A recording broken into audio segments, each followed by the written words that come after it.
ഈശോ മിശിഹായിക്ക് സ്തുതിയായിരിക്കട്ടെ. പെസഹ കാലം ഇന്ന് നമ്മൾ ധ്യാനിക്കുന്നത് യോഹന്നാൻ്റെ വിശുദ്ധ സുവിശേഷം 14 അധ്യായം 21 മുതൽ 26 വരെയുള്ള വാക്യങ്ങളാണ്. യേശുനാഥൻ തൻ്റെ ശിഷ്യന്മാരോട് പരിശുദ്ധാത്മാവിനെക്കുറിച്ച് ഒരു വെളിപ്പെടുത്തൽ നടത്തുകയാണ്. അവിടുന്ന് ഇപ്രകാരമാണ് ശിഷ്യന്മാരോട് പറയുന്നത്: എൻ്റെ നാമത്തിൽ പിതാവ് അയക്കുന്ന സഹായകനായ പരിശുദ്ധാത്മാവ് എല്ലാ കാര്യങ്ങളും നിങ്ങളെ പഠിപ്പിക്കുകയും ഞാൻ നിങ്ങളോട് പറഞ്ഞിട്ടുള്ളതെല്ലാം നിങ്ങളെ അനുസ്മരിപ്പിക്കുകയും ചെയ്യും. ഈ സുവിശേഷ ഭാഗം പരിശുദ്ധാത്മാവിനെ കുറിച്ച് നമുക്കൊരു സൂചന നൽകുന്നുണ്ട്. അപ്പോൾ അവിടുന്ന് നമ്മെ എല്ലാം പഠിപ്പിക്കുന്ന പരിശുദ്ധാത്മാവാണ്. അവിടെ നമ്മെ ചില കാര്യങ്ങൾ അനുസ്മരിപ്പിക്കുന്നുണ്ട്. അപ്പോൾ ഈ പഠിപ്പിക്കും എന്ന് പറയുമ്പോൾ കുറേയേറെ പുതിയ കാര്യങ്ങൾ പഠിപ്പിക്കുമെന്നല്ല, യേശുനാഥൻ പറഞ്ഞ കാര്യങ്ങളെ നമുക്ക് പഠിപ്പിക്കുന്ന പരിശുദ്ധാത്മാവ്. യേശുനാഥൻ പറഞ്ഞിട്ടുണ്ട്, ഞാൻ പറഞ്ഞതിൽ നിന്ന് വിഭിന്നമായിട്ടല്ല, ഞാൻ പറഞ്ഞത് തന്നെയാണ് പരിശുദ്ധാത്മാവ് ആവർത്തിക്കുക. എന്നിട്ട് വീണ്ടും പറയുകയാണ്, അവൻ അനുസ്മരിപ്പിക്കും. ഈശോ ചെയ്ത കാര്യങ്ങൾ, ഈശോ നമ്മളോട് കാണിച്ച സ്നേഹം, ഇതൊക്കെ നമ്മളുടെ ജീവിതത്തിൽ വീണ്ടും വീണ്ടും നമ്മെ അനുസ്മരിപ്പിക്കുന്ന ദൈവത്തിൻ്റെ പേരാണ് പരിശുദ്ധാത്മാവ്. അപ്പോൾ എന്തുകൊണ്ടാണ് ഈ അനുസ്മരണം നമുക്ക് ആവശ്യമായി വരുന്നത്? അതിന് കാരണം ഈ സുവിശേഷത്തിന് തൊട്ട് മുൻപ് ഇന്നലെ നമ്മൾ ധ്യാനിച്ചതുപോലെ യേശുനാഥൻ ശിഷ്യന്മാരോട് ചോദിക്കുന്ന ഒരു കാര്യമുണ്ട്: ഞാൻ ഇത്രയും നാളും നിങ്ങളോട് കൂടെ ഉണ്ടായിരുന്നിട്ടും നിങ്ങൾ എന്നെ തിരിച്ചറിഞ്ഞില്ലേ എന്ന്. അപ്പോൾ ഈ തിരിച്ചറിവ് നമുക്കില്ലാതെ പോകുന്നത് യേശുനാഥനെ നമ്മൾ പൂർണ്ണമായി മനസ്സിലാക്കാത്തത് കൊണ്ടാണ്. ഈ ഈശോയെ പൂർണ്ണമായി മനസ്സിലാക്കാനുള്ള ഒരു സഹായമാണ് പരിശുദ്ധാത്മാവ്. പരിശുദ്ധാത്മാവ് ദൈവമാണ്.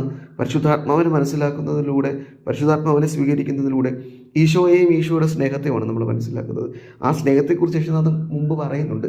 യേശുനാഥൻ്റെ കൽപ്പനകൾ പാലിക്കുന്നവർ യേശുവിനെ സ്നേഹിക്കുന്നു, യേശുനാഥനെ സ്നേഹിക്കുന്നവൻ പിതാവായ ദൈവത്തെ സ്നേഹിക്കണം. അപ്പോൾ ഒരു ത്രിത്വൈക ദൈവത്തിൻ്റെ ആ പൂർണ്ണ സ്നേഹത്തിലേക്ക് നമ്മൾ വരുന്നത് ഈ ഒരു അനുസ്മരണം നമ്മുടെ ജീവിതത്തിൽ ഉണ്ടാകുമ്പോഴാണ്. ദൈവം ചെയ്ത നന്മകളെക്കുറിച്ചുള്ള അനുസ്മരണം, ഈശോ പഠിപ്പിച്ച നന്മകളെക്കുറിച്ചുള്ള അനുസ്മരണം, അത് ഈ അനുസ്മരണം നമ്മുടെ ജീവിതത്തിലേക്ക് വരുമ്പോഴാണ് അത് ജീവിതത്തിൽ പ്രാവർത്തികമാക്കാൻ നമുക്ക് പറ്റുക. കാരണം യേശു പറഞ്ഞത് പ്രാവർത്തികമാക്കുമ്പോഴാണ് ജീവിതത്തിൽ നന്മയുണ്ടാകുന്നത്, ജീവിതത്തിൽ വിശുദ്ധി ഉണ്ടാകുന്നത്, ജീവിതത്തിൽ ദൈവത്തിൻ്റെ സ്നേഹം നമ്മുടെ ജീവിതത്തിലേക്ക് നിറയുന്നത്. അപ്പോൾ കൂടെ നടന്ന് നമ്മെ അനുസ്മരിപ്പിക്കുന്ന, പഠിപ്പിക്കുന്ന ദൈവ സാന്നിധ്യത്തിൻ്റെ പേരാണ് പരിശുദ്ധാത്മാവ്. പരിശുദ്ധാത്മാവ് നമ്മൾ മനസ്സിലാക്കേണ്ടത് അങ്ങനെയാണ്. കൂടെ നടക്കുന്ന ദൈവിക സാന്നിധ്യത്തിൻ്റെ പേരാണ്.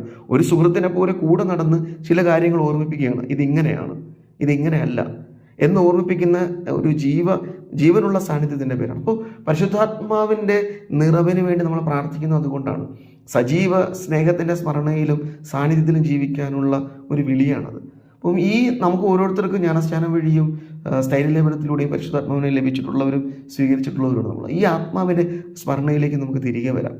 ആ ആത്മാവിനെ നമുക്ക് കൂടുതൽ ഉജ്ജ്വലിപ്പിക്കാം. കാരണം ആത്മാവ് നമ്മെ ഈശോയെക്കുറിച്ച് അനുസ്മരിപ്പിച്ചുകൊണ്ടേയിരിക്കും. ഈശോയുടെ ആ സാന്നിധ്യം നമുക്ക് ആവശ്യമാണ് ജീവിതത്തിൽ കുറച്ചുകൂടെ നന്മയിൽ ജീവിക്കാൻ. അപ്പോൾ ഈ ആത്മാവിൻ്റെ സ്മരണ എന്നും നിലനിർത്താനുള്ള കൃപയ്ക്ക് വേണ്ടി ഈശോയോട് പ്രാർത്ഥിക്കാം. ഈശോ അതിന് നമ്മെ അനുഗ്രഹിക്കട്ടെ. ആമേൻ.